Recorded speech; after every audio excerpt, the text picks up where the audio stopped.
నీదు పుట్టుక లోకానికి ఎంతో ఆనందము యేసయ్యా, నీదు పుట్టుక లోకానికి ఎంతో 6 తినమనే విషయంలో కూడా బోళ్ళ తపాతం. యేసుక్రీస్తు వారు ఒక సందర్భంలో తినమన్నాడు. ఆయన తింటుండగా జనం వస్తే పారిపోయాడు. తినటం సందర్భం చెబుతున్నారు కనుక తినటం మీద ఎక్కువగా ఫోకస్ పెట్టినప్పుడు ఆయన అన్నమాట ఏంటంటే, ఆయనేమో తినకుండా తాకుండా వస్తే ఆయనేమో అలా అన్నారు, నేనేమో తింటుంటే ఎలా అన్నారు అని అన్నాడు. అక్కడ ఒక పదాన్ని వాడితే ఆ పదాన్ని బట్టి వాళ్ళు అన్నమాట ఏంటో మీరు చూడాలి. మత్తయి సువార్త 11వ అధ్యాయము 18-19 వచనాలు. యోహాను తినకయు త్రాగకయు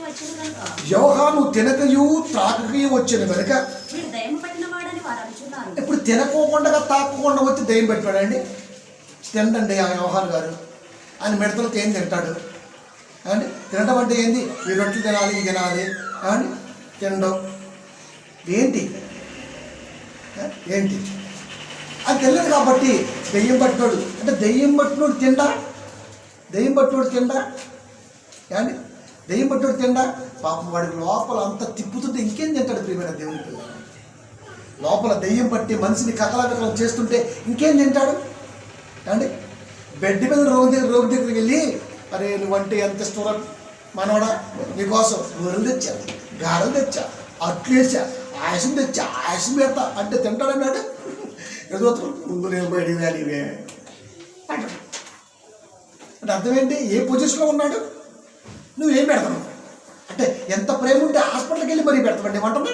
పైగా నా చేతి వంటరా, ఎవడి చేతి వంటరా? ఆ క్షణంలో చేదే. ఎందుకు? వాడు బాధలో ఉన్నాడు. ఇప్పుడు యోహాను గారు తినకయు తాకకయు వచ్చాడు. ఇప్పుడు నీకు వచ్చిన నాశ ఏంటి? అది తేనె తింటున్నాడు, పురుగు తింటున్నాడు, తేనె నీకేంటి? అది తింటాం కదా, అది తింటాం కదా ఏమంటే అవి తింటాం కదా, అవి తింటాం కాదా? ఏదో తింటమే కదండి. అంటే వీరు తినేవి తినలేదు కనుక వారు దెయ్యము పట్టినవాడు అన్నారు. అంటే జనులు తినేవి మనం తింటే మంచోడు, తినకపోతే వీడు మంచోడు కాదు. అప్పుడు యేసుక్రీస్తు వారు ఏం చేశారు? సరే చూద్దాం, వీళ్ళు తినే మనం తిందాం, వీళ్ళు తాగిని మనం తాగుతాం, ఇప్పుడు ఏమంటారో చూద్దాం. తిట్టనుకుంటారా? జ్ఞానానికే జ్ఞానం. యోహాను గారు మీరు నిందేశారు, మీరు అట్లా. ఇప్పుడు పని చేస్తా, మీరు తినే తింటా, మీరు దాని తాగుతా, ఇప్పుడు ఏమంటారు నన్ను?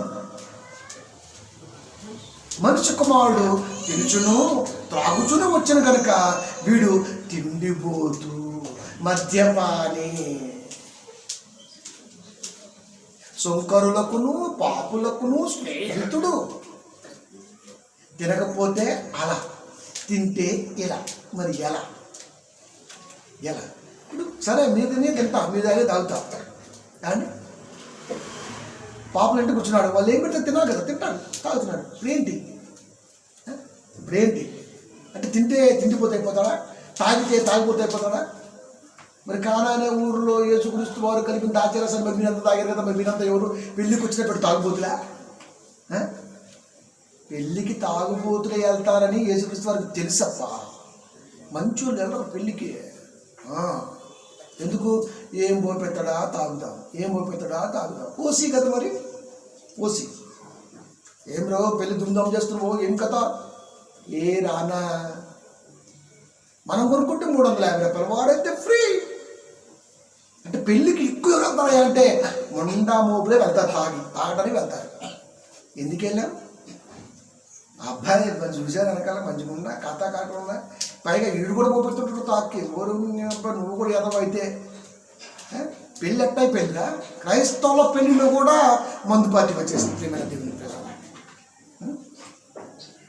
వెళ్ళొచ్చండి అసలు. ఆలోచించండి బాగా, ఎక్కడున్నాం మనం, ఏ స్థితిలో ఉంటున్నాం మనం. తినుచు త్రాగుచు వచ్చాడు కాబట్టి తిండిపోతూ మద్యపానం అంటే తాగుబోతు. ఎవరన్నారు? తిని తాగేవాడిని అంటే యేసుక్రీస్తు వాడిని. తినకపోతే దెయ్యం పట్టినాడు, మరి ఎట్ట సావాలి? పైగా పాపులతో సొంకతో స్నేహం. ఇదే స్నేహం. మరి ఎవరితో చేయమంటావు స్నేహం? నీతో చేయమంటావా? వాళ్ళే బెస్ట్ రా నీకంటే. అంటే యేసుక్రీస్తు వారు బాగా తిండిపోతూ తాగుపోతని ఆయన నోటే ఒప్పుకున్నాడు కాబట్టి ఆయన లోకానికి ఏం చెప్పాడంటే, అంటే ఆయన శిష్యులకి ఏం చెప్పాడంటే, మీరు ఏదైనా తినండి, మీరు ప్రార్థన చేసుకొని తింటే చాలు, అదంతా పవిత్రపరచబడుతుంది అని చెప్పాడండి అని నిందేశారండి. అది కూడా వాళ్ళు చూపించారు రిఫరెన్స్ని. మళ్ళా ఎంత బాగా కోట్ చేసుకుంటారో. 1 తిమోతి 4వ అధ్యాయము 4-5 వచనాలు. దేవుడు సృజించిన ప్రతి వస్తువును మంచిది, కృతజ్ఞతాస్తుతులు చెల్లించి పుచ్చుకుని ఎడల ఏది నిషేధింపదగినది కాదు. ఏలైనగా అది దేవుని వాక్యం వలన ప్రార్థన వలన పవిత్రపరచబడుచున్నది. అంటే ఏదైనా తీసుకొని మీరు ప్రార్థన చేసుకొని తినొచ్చు. అంటే ఏదైనా అంటే ఇప్పుడు మందు పట్టు ముందు కూడా ప్రార్థన చేసుకోవచ్చా? ప్రశ్న. తంబాకు గుట్కాలు మొత్తం అన్ని ఇలా అంబరు శంబరు అన్ని పెట్టుకొని తంబాకు చేసుకొని ప్రార్థన చేసుకొని ప్రభావం నువ్వే చూసుకుని ప్రభావం దావడం పెట్టచ్చా? ఇది ప్రార్థనే. ప్రార్థన చేసుకొని తిని ఏమీ కాదు అది చెప్పాడండి. దేవుడు సృజించిన ప్రతి వస్తువు మంచిది. ఇక్కడ ఒరిజినల్ గురించి మాట్లాడుతున్నాడు, పాయింట్ అవుట్ చేస్తున్నా. ఇక్కడ దేవుడు మాట్లాడింది ఒరిజినల్ గురించి మాట్లాడుతున్నాడు. కృత్రిమంగా నువ్వు చేసుకుంటే దేవుడు ఏం చేస్తాడు రా? ఒరిజినల్ గురించి దేవుడు సృష్టించిన ప్రతి వస్తువు మంచిది, ఇది ఒరిజినల్. పొగాకు మంచిది. పొగాకు దేనికో తెలుసా? పొగాకు స్మెల్ చిన్న చిన్న దోమలకి మంట వచ్చి చుట్టుపక్కల పొలాలన్నీ బాగుపడతాయి. పొగాకు అందుకు ఇచ్చాడు దేవుడు. పొగాకు ఏమిటో తెలుసా? పొగాకులో ఒక మంట ఉంటుంది. అది ఎప్పుడైతే సూర్యరశ్మి పడగానే దాంట్లోంచి ఇట్లా బ్లోప్ అయిపోయి చుట్టుపక్కల మిరపచేలు, కందిచేలు, పెసర గెసర మొత్తానికి కూడా ఆ పురుగులు రాకుండా కాపాడుతుంది పొగాకు. కావాలంటే 100 ఎకరాల మధ్యలో ఒక ఎకరం పొగాకే చూడండి, చూడాలి మీరు. మీకేం తెలుసురా? నా దేవుడు చెప్పిన దానికంటే మీరేం చూడండి. పొగాకు అంత గొప్పది. ఇప్పుడు ఈ పొగాకుని ఏముందో దానికోసమైతే ఈ పొగాకు కొరకు ప్రత్యేకించి లోన్లు, ప్రత్యేకించి కాపరి, ప్రత్యేకించి దానికి షెడ్లు, ప్రత్యేకించి దానికి మిషనరీలు, ఇవన్నీ ఎక్కడికి వెళ్తున్నాయి? పిండి చేసి నికోటిన్ కలిపి సిగరెట్లకు వెళ్తుంది, గుట్కాలకు వెళ్తుంది. జీర్ణాశయం ఎంత, జీర్ణవాయుకి ఎంత, జీర్ణనాళం ఎంత, రసంతో చచ్చిపోతారు ఎదవ. ఈ రోజున మీరు చూడండి, మొత్తం పగిలిపోయి లేసిపోయి ఉంటాయి. ఇందుకేసాడు దేవుడు పొగాకుని. పొగాకు అనేది ఒరిజినల్, అది మిశ్రమం అయిపోయింది, మిక్స్ అయిపోయింది. ఇప్పుడు తంబాకు వచ్చింది, నీకు ఎంత కొడితే తప్పని నచ్చింది. మనం ఏం చేస్తాం? బూడిద లేవాలి, లోపలికి బొగ్గకి వెళ్ళాలి, పళ్ళలో పట్టుకోద్ది, శరీరంలో పట్టుకోద్ది, ఇక మొత్తానికి కొట్టుకుపోతాం. అది ఏంటండి వాళ్ళ ఉపయోగం? ఏంటి దీనికా అంటే ఇప్పుడు ఇది ప్రార్థన చేసుకోవచ్చా? ఇకపోతే వైన్ ఎవడు పెట్టాడో కానీ ఇది దండం పెట్టాలి బాబు. ఎన్నిసార్లు చెప్పాను, ట్రాన్స్లేషన్లో నిజంగా ఇది భయంకరంగా తప్పండి.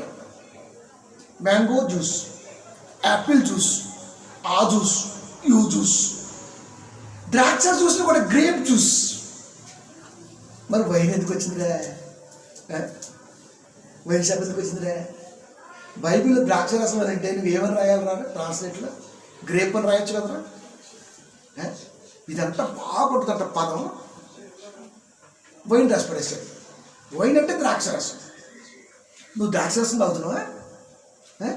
దరిద్రం అంతా తాగుతుంది. దాంట్లో వేసుకొని భూమిలో పాతేసుకొని మిషన్లో కలుపుకొని పచ్చిది రా చచ్చిపోతున్నావు. మనిషికి భూమి మీద ఆయుష్ చాలా ఇచ్చాడు దేవుడు. నువ్వు కరెక్ట్గా వాడితే 100 ఏళ్ళు పైన బతుకుతావు. 100 ఏళ్ళు పైనే. మనం చూసిన ఫేస్బుక్లో 132 సంవత్సరాల వాడు మొబైల్ డాన్స్ చెప్తాడు. మనకు 40 ఏళ్ళు దాటి అనుకోండి,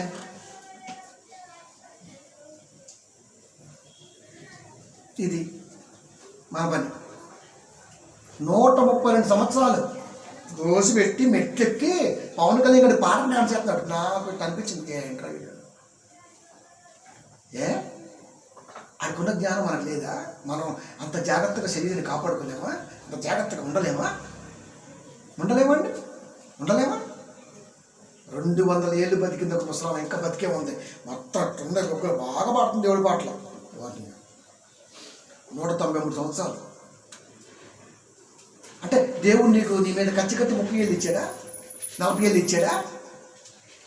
ప్రపంచంలో ఉన్న దరిద్రమంతా అలవాట్లన్నీ మనలో పెట్టుకొని ప్రభువా నన్ను కాపాడు ప్రభువా అంటే ఒక్కటే అంటాడు, ముందు దాన్ని తోసి ఆ తర్వాత నీ ప్రార్థన నాకు నెట్టే అంటాడు. మనం ప్రార్థన పక్కన పెడతాం కానీ దాన్ని మాత్రం పక్కన పెట్టాం. మా నాన్న కేవలం 56 years 55 years చచ్చిపోయాడు మా నాన్నగారు. తెలుసు అట్లా గుండె పెరుగుతుంది తగ్గించమన్నారు. ఇలా నా కాడ మంచిగా మేసత పెట్టాడు నాయసరావు. మా నాన్న నాయసరావు ఫ్యాన్. ఆ మేసకట్ట అలాగ ఉంటుంది. ఇంటికి పోయిన 15 రోజులకి పోయాడు. మనం ఏం చేస్తామండి? డాక్టర్ గారు చెప్పాడు, నీ గుండె పెరుగుతుంది, మందు తగ్గించు, మటన్ తగ్గించు, చికెన్ తగ్గించు, ఊపిరితిత్తులోకి వెళ్తుంది, పిండిద్ది, నీకు అర్థం కావట్లా, ఒక్కసారి కూలబడతావు. అది పడ్డామంటే లేవలేంకంతే. నేనే ఉన్న పక్కన విన్నా, సరే అన్నాడు. 6 రోజులు తర్వాత వెళ్ళలేదు, లోపల వెళ్ళిపోయింది అంతే. మనవాడిని మనవాళ్ళు ముచ్చట్లే చూసుకోలేకుండా పోయాడు. ఎవరు తప్పు చెప్పండి మీరు? దేవుడు మీరు నిందేస్తావా? దేవుడు సృష్టించిన ప్రతి వస్తువు మంచిది, ప్రార్థన చేసుకుని తింటే సరిపోతుంది. ఇది ఒరిజినల్ వరద గురించి మాట్లాడుతున్నాడు. అందుకే చెప్పిన పొగాకు వేసేది ఎందుకు తెలుసా? కాపాడుకోవడానికి. చుట్టుపక్కల 100 ఎకరాల పొలం ఎన్ని మందులు కొట్టినా కూడా పోట్ల, కానీ ఒక్కసారి పెంచి చూడు, దాన్ని వాసనకి దాని రసానికి కొన్ని రకాల పురుగులు చచ్చిపోతాయి. నీ మిరపచేరు బాగుంటుంది, నీ మొక్కజొన్న బాగుంటుంది, ఈ పత్తి బాగుంటుంది, చిన్న సంవత్సరం దోమ ఇవి లేకే మనమే అప్పు ఇంటి కాటున్నాను అంటాం. 60 కిలోల వెయిట్ ఉన్న మనమే తట్టుకోలేకపోతున్నాయి. చిన్న పురుగులు చచ్చిపోతాయి, రాలిపోయి చచ్చిపోతాయి. దాన్ని మీ పంటలు కాపాడుకోవడానికి దేవుడు ఇస్తే దీని దేశకొచ్చి నువ్వు పొగాకులు, పైగా ఇది లెక్క పొగాకు, ఇది 60 పొగాకు, ఇది జంటే పొగాకు, దాంట్లో ఏముంది తెలుసా? నువ్వు చస్తావు. రసం ఇంత మిషన్లో మొక్కలు వేసి, నికోటిన్ వేసి, దరిద్రం వేసి, అది వేసి మొత్తం వేసి లోపలకు పంపిస్తే నీ ఆయుష్ తరిగిపోతుంటే పిల్లలకి పనికి రాకుండా పోతారా? ఏదావా అది అంతే కదండి. మరి దాని అర్థం అదే. అంటే తింటం తాగడం వచ్చింది కాబట్టి వేస్తుంది తోసేస్తావా? అందుకే దేవుడి పక్షాన నలుదిక్కుల్లో దిగ్బంధం చేస్తున్న ఈ రోజున ప్రతి ఒక్కరిని. ఎక్కడ మాట్లాడలేడో దేవుడి మనసు నుంచే. దేవుడి మనసు ప్రసంగాలు విని నువ్వు జాగ్రత్తగా ఉండు. ఎంత ఆశిస్తాడో చూడు, నువ్వు ఆశ్చర్యపోవాలి లోకాన్ని ఆయుష్ని చూసి. ఇది కదా దేవుడు కోరుకుంది. వడ్డీ ఇదే దాని అర్థం అదా. అందుకే ఒక మాట చెప్పాడు, నాయన నేనైతే నీకు స్వతంత్రం ఇచ్చాను రా, భూమిని కలిగించాను, పంటలు ఇచ్చాను, నువ్వు నూరుకొని తింటే నేనేం చేస్తాను రా? స్వతంత్రం ఇచ్చాము, ఆగం చేసుకుంటే ఎట్లా? స్వతంత్రం ఇచ్చాం, ఆగం చేసుకుంటే ఎట్లా? దేవుడు స్వతంత్రం ఇచ్చాడు, ఆగం చేసుకుంటే ఎట్లా? దాని వెనకాల ఏమో చూడాలి కదా. 1 కొరింథీ 8వ అధ్యాయము 8-9.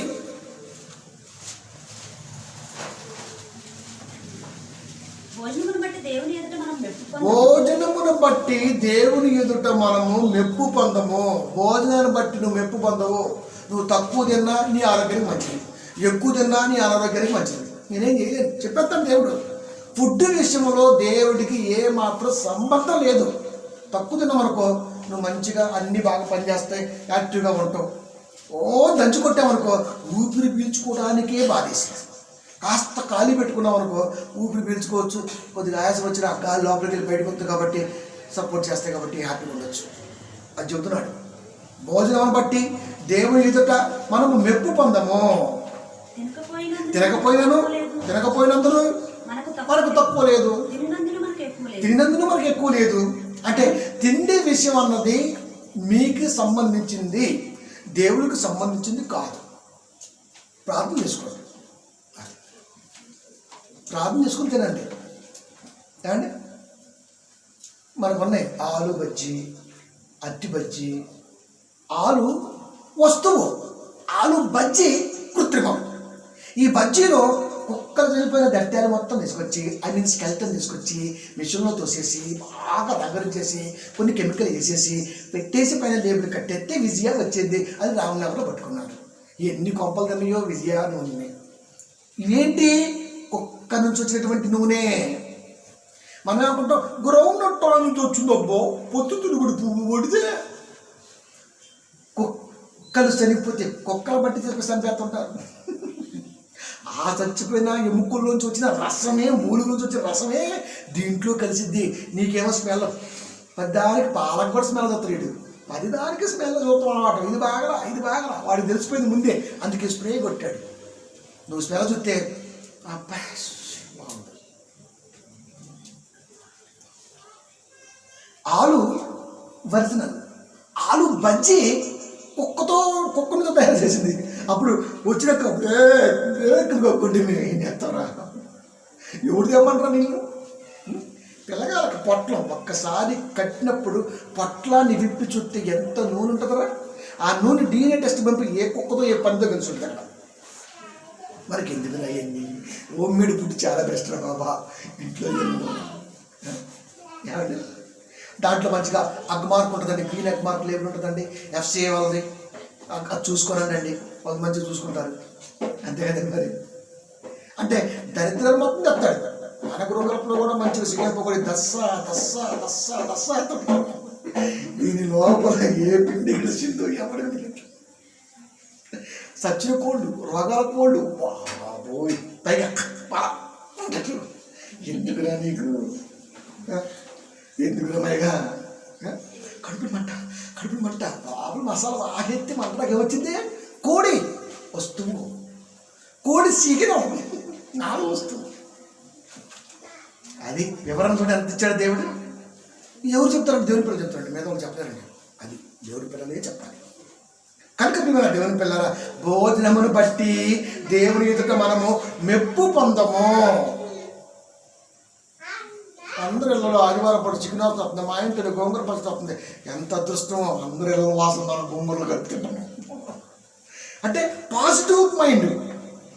ఒకసారి ఇంట్లో డబ్బులు ఉండవు టయానికి ఏం చేస్తాం, పర్లేదు దాన్ని తాలిపోయామా, అది వచ్చేది వాసన చికెన్, చుట్టుపక్కల చికెన్ వాసన గోంగూరలు కలుపు ఎంత మంచిగా. ఇప్పుడు ఎక్కడ కూడా అడిగామనుకోండి, ఏం పోట చెప్పండి, adjustment. Life is always adjustment. ఇది తెలిసినవాడు మాత్రమే మహోన్నతుడు అవుతాడు, తెలియనివాడు మహా ఉత్తిగా అయిపోతాడు. అది మెప్పు పొందము, తిరగపోయినందున మనకు తక్కువ లేదు. ఆయనను మీకు కలిగి ఉన్న ఈ స్వాతంత్రము వలన బలహీనులకు అభ్యంతరము కలగకుండా చూసుకొనుడి. అంటే ఏం తినాలో ఏం తినకూడదో మీకు బాగా తెలుసు కాబట్టి ఎవరైనా బలహీనుడు ఉంటే వాడి దగ్గర దయచేసి మీ యొక్క బలాన్ని ఉపయోగించమాకండి. అది ఏమైతే తింటే అనమాకండి, అది తింటే ప్రమాదం కదా, మంచిది రా, దాన్ని పక్కన పెడదా. ఎంత బాగుందండి, ఎంత బాగుంది. అంటే ఎవరు చెప్పినా వినాలి, అది చెప్తున్నాడు దేవుడు. తిన్న పని ఏం లేదు. నువ్వు తినేది ఎవరైనా చూసాడు అనుకో, అయ్యో అన్న ఇది తింటావా నువ్వు అంటే, తమ్ముడు తినపడదా, అయితే ఓకేరా, సరే అమ్మ అయితే ఇది తీసే అంటే బాగా తీసుకెళ్ళి దాంట్లో పడేవారు కాదు, ఫ్రిడ్జ్లో పెట్టి మళ్ళీ తింటా అని అర్థం ఆడు పోయినప్పుడు. అంతే కదండి, తిండిలో స్వతంత్రం ఉంది. ఏం తింటే ఏంటి, ఏం తినకపోతే ఏంటి. యేసుక్రీస్తు వారు తినుసు తాగుతూ వచ్చాడంటే అర్థం ఏంటి, తీసే. ఒక్క నిమిషం,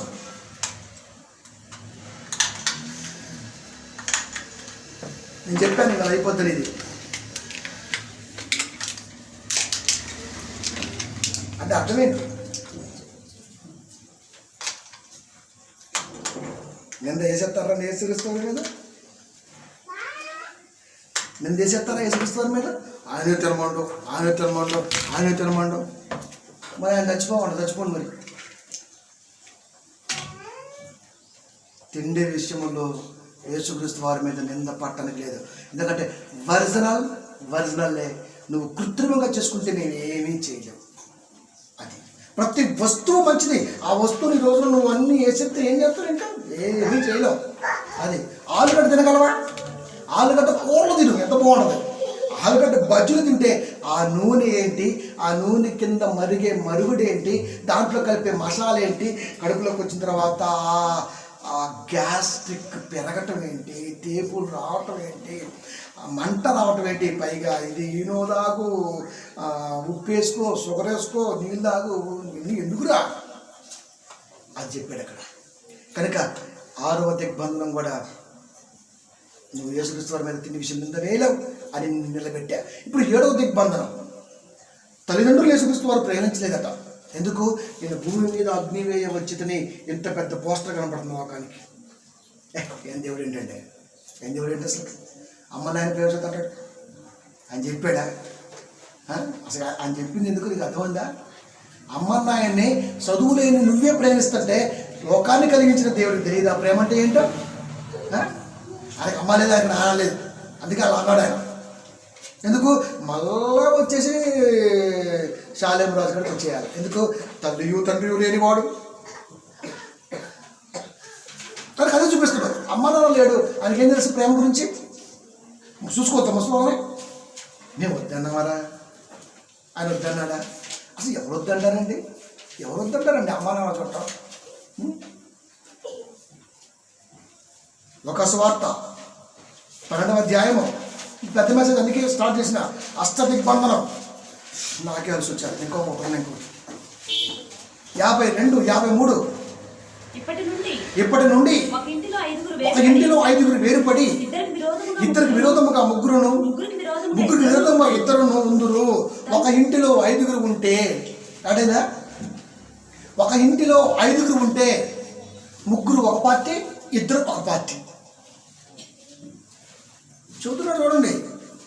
తండ్రి కుమారుడికిని, కుమారుడు తండ్రికిని, తల్లి కుమార్తెకి, కుమార్తె తల్లికి, అత్త కోడలకి, కోడలు అత్తకి విరోధులుగా ఉందిరని చెప్పాను.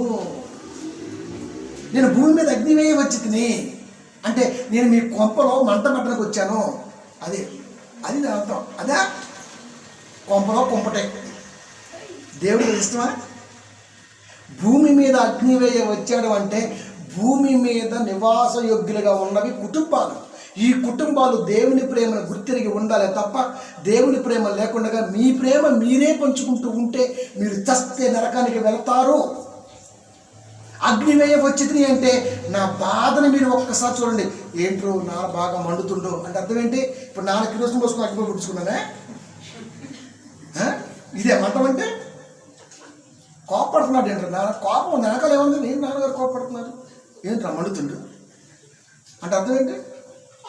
ఇది చూస్తే ఏం బాగుంటుంది, విడిపోతే ఏం బాగుంటుంది? ఏం చూడాలి? కోపం మండుతుంటే అర్థం ఏంటి? కోపం. అగ్నివేయ వచ్చిందని దేవుడికి బాధ, కోపం. మండటం వెనకాల కోపం ఉంది, కోపం వెనకాల బాధ ఉంది. బాధకు రీజన్ ఏంటో కన్నవారు చూడాలి. దేవుడికి ఎందుకు అంత కోపం వచ్చింది? అంత కోపం ఎందుకు వచ్చింది మా నాన్నగారు? ఏం చేశాను నేను? రివీల్ చేసుకోవాలి. ఏం చేశాను నేను? రిమైండ్, ఆలోచించాలి. ఏదో చేసి ఉంటుంది నేను, అందుకే మా నాన్న కోపం వచ్చింది. అది చేయకుండా ఉంటే మా నాన్న కూలిగా ఉండేవాడే. ఆలోచించాలి. మంట ఏం కనపడింది? కోపం. కోపం వెనకాల ఏం కనపడింది? బాధ. బాధకు కారణం ఏంటి? అది ఎంత లోతుగా వెనక్కి వెళ్ళగలిగితే అప్పుడు దేవుడు మనకు అర్థమైంది.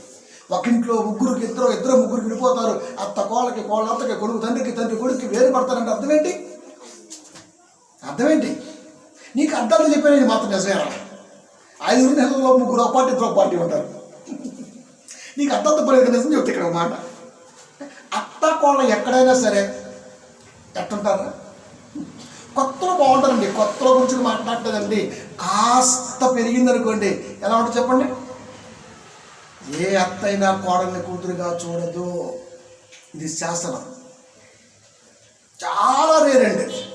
ఇందిరాగాంధీకే తప్పలేదంటే, సోనియా గాంధీకే తప్పలేదండి అత్తపూరు. ఆమె చెప్తున్న ఒక ఇంటర్వ్యూలో అండి. ఆలోచించండి, ఇది జరిగిద్దా? కానీ ఇది కాదు నువ్వు చూడాల్సింది. అక్కడ వాళ్ళకి ఆస్తి గొడవలు ఉంటాయి, సెల్ఫిష్నెస్ ఉంటుంది. మనం కూడా ఇంట్లో ఉందామండి ఫ్రీగా, ఇంతమందిలో ఏంటండి కొన్ని ఉంటాయి. సరే అవన్నీ మనకు అవసరం లేదా? ఇక్కడ ఏంటంటే కుటుంబం దేవునిలో ఉండలేదు అన్న బాధ దేవుడికి. అది నీ కుటుంబం ఎంతమంది? మా నాన్నకండి రాక 12 మంది ఉన్నారండి. 7 ఆడవాళ్ళు, 7 మగళ్ళు, 5 ఆడవాళ్ళు. ఇది ఎంతమంది కన్నాడా? కన్నాడు. కానీ అందరూ దేవుళ్ళు లేరుగా. ఇంత సంతునిచ్చా నేను, కానీ ఒక్కడ కూడా లేడు కదా ఇంట్లో. దేవుడికి బాధ వచ్చేసింది. నా బాధలు చెబుతున్నా అని కుటుంబ వ్యవస్థ మీద మాట్లాడాడు దేవుడు. దీన్ని పట్టుకొని చూసా ఎంత మీ దేవుడు ఏం దేవుడయ్యా కుటుంబాలను కొట్టాడు అత్త కోళ్ళకి అలా పెట్టాడేంటి, మరి ఆయన పెడితేనే వచ్చాయి ఇవన్నీ, మరి ఇప్పుడు మీరు పెట్టుకోవట్లా, మీరు పెట్టుకోవట్లా, మరి ఆయన మీద నిందే, ఆయన మీద నిందే, ఆయన మీద నిందే, అంతేనా? ఏ తండ్రి ఏ కొడుకు ఈరోజు సఖ్యత ఉంది? ఫ్రెండ్షిప్ ఎక్కడుంది? ఎక్కడుంది అంటే ఇప్పుడు యేసుక్రీస్తు వారు దానికి కారణమైంది మీ మనస్తత్వాలు కలక కారణమైందా? మీ మనస్తత్వాలు చెడ్డ అయినా దేవుడి మీద మాత్రం ఎందేయాలా? ఎందుకు? వాక్యం కడ్డి కనపడుతుంది, మీ మనస్తత్వాలు వెనకాల ఉంటాయి కాబట్టి. ఇది కాదు దేవుడి ఉద్దేశం. కుటుంబాలు దేవుళ్ళు లేకపోతే సత్య నరకానికి పోతారా, అది బాధ.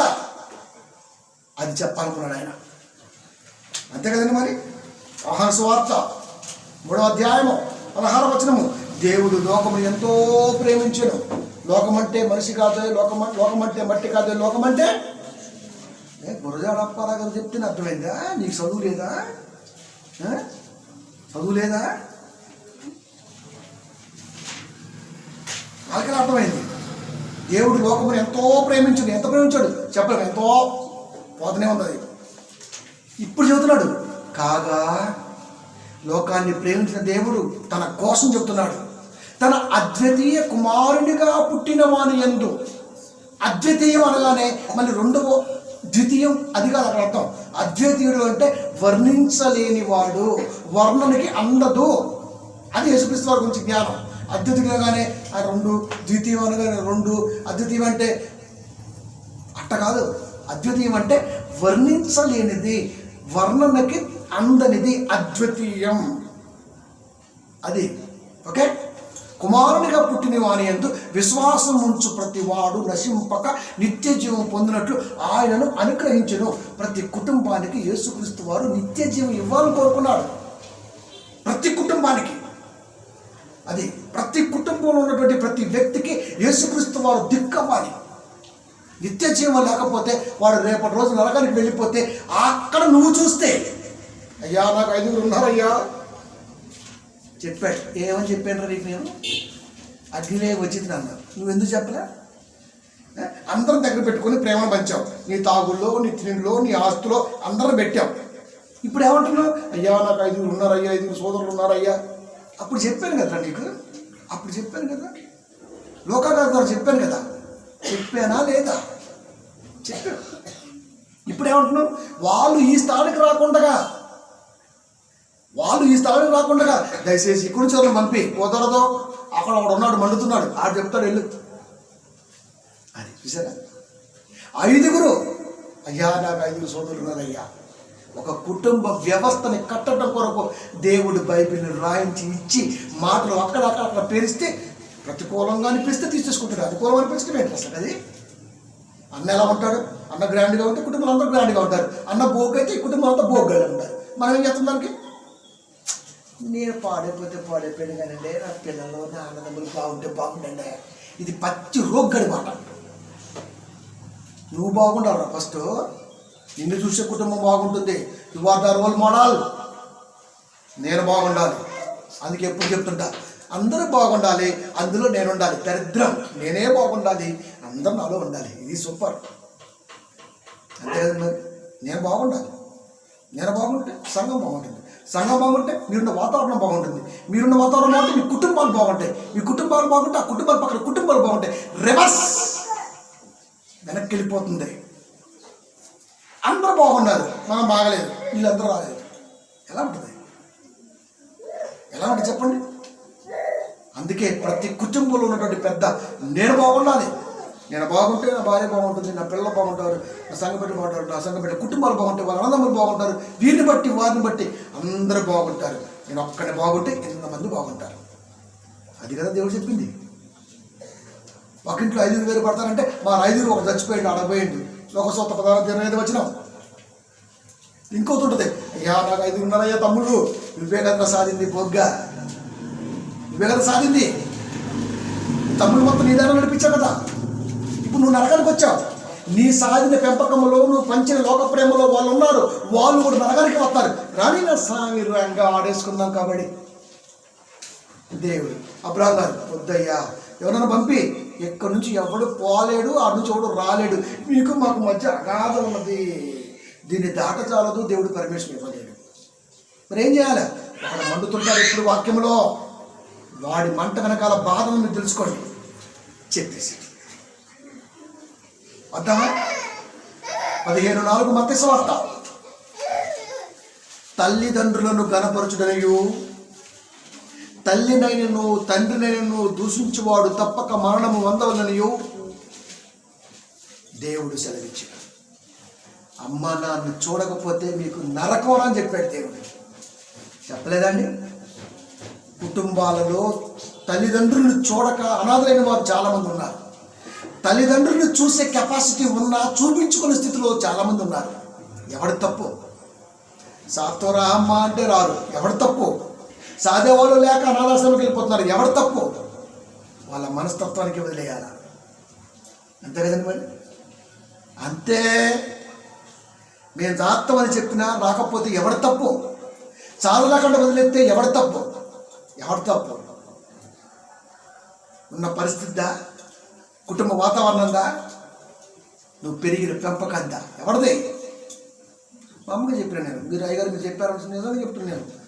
2 కొడుకులు నువ్వు ఆడ ఈడ రెస్ట్రిక్షన్ నీకు ఏమి అందరిలాగా మేము పంచుకో, అలాగ చుచ్చుకో, నువ్వు ఆడైనా ఉండు అంతే. ఒక్కడే చెప్పింది, ఉండలేనురా పెద్దోడ, పిల్లకాడు ఉంటాను తీసుకో. ఎవడేం చేస్తారు దానికి? అల్లలేడు ఎవడో, పెద్దోడు చూడ్డు చిన్నోడు చూడ్డని మేము చూద్దామనే చెప్తాం. చూడకపోతే నిన్నేం చేస్తాం? నువ్వేం చేయగలం? ఏమండి ఆలోచించండి. నేను చాలా ప్రేమిస్తానండి మా అమ్మని మా నాన్నని. నా బాధ ఏంటంటే మాకు దేవుళ్ళు ఉండరు, అది నా బాధ. అంటే మాతో ఉండరు అని అది. కనుక సరే, ఎక్కడైతే ఏంటి దేవుడి క్షేమం బట్టి ప్రేమగా ఉండడం ఉన్నాయి. అది మేము సాధలే నా కొడుకులు జాగ్రత్తలని మా అమ్మ చెప్పుకోలేదు. మేము ఆ స్థితిలో ఉండేవాళ్ళము కాదు. ఎప్పుడైనా సరే మేము చెప్తున్నా అమ్మారా పక్కనే కదా తమ్ముడి కాడుండు, పర్వాలు నా కాడుండు, నీ ఇష్టం, నీకు ఎక్కడికంటే అక్కడ తిరుగుతూ ఉండి లెంగా గురిలా కట్టేట్టు బుర్రు బుర్రునని చెప్పిన వద్దులే పిల్లగారు నీతో పాటు ఉంటాను నచ్చాను. నీ ఒపీనియన్కి వదిలేస్తాను, నీ ఇష్టం. ఇంకేదో ఒక రోజు వచ్చినప్పుడు రా, ఇబ్బంది లేదు, చదువుకుంటాం, ఎందుకంటే కన్నావు కాబట్టి. అది కనుక అందుకని ఇప్పుడు ఉన్న ఊరికి వెళ్ళినా సరే అంత రెస్పెక్ట్ ఉంటుంది పలకరింపులో. అది కొనుక్కుంది కాదు ప్రియమైన దేవుని పిల్లారా, అది దేవుడు ఇచ్చింది. తల్లిదండ్రులు కనపరచదనియు తల్లి నేను తండ్రి నేను దూషించేవాడు తప్పక మరణం పొందుననియు దేవుడు సెలవిచ్చెను. అమ్మ నాయన ప్రేమించరా అని దేవుడు చెబితే, అమ్మ నాయన ప్రేమించరా అని దేవుడు చెబితే, లోకాన్ని దేవుడు ప్రేమించి దేవుని కలిగిస్తే ఈ కుటుంబ వ్యవస్థ మొత్తం దేవుడికి దూరం అయిపోతుంది, నరకానికి వెళ్ళిపోతున్నాడు, బాధపడుతున్నాడు. చెప్పే అయ్యగారు లేక అందుకే ఏలియా మోసే పడుతున్నారు. ఒకడు కుమారుడు వాడు చెప్తాడు కదండి అని చెప్పేశాడు. కనుక దేవుడు చెప్పలేదా ప్రేమించమని? నువ్వు దీన్ని కాదనలేవు. 7వ దిగ్బంధనం అయిపోయింది. ఇప్పుడు 8వ దిగ్బంధనం గురించి మాట్లాడుతున్నా. దేవుని కుమారుడే అనే పదంపై భిన్న అభిప్రాయాలు. మత్తయి సువార్త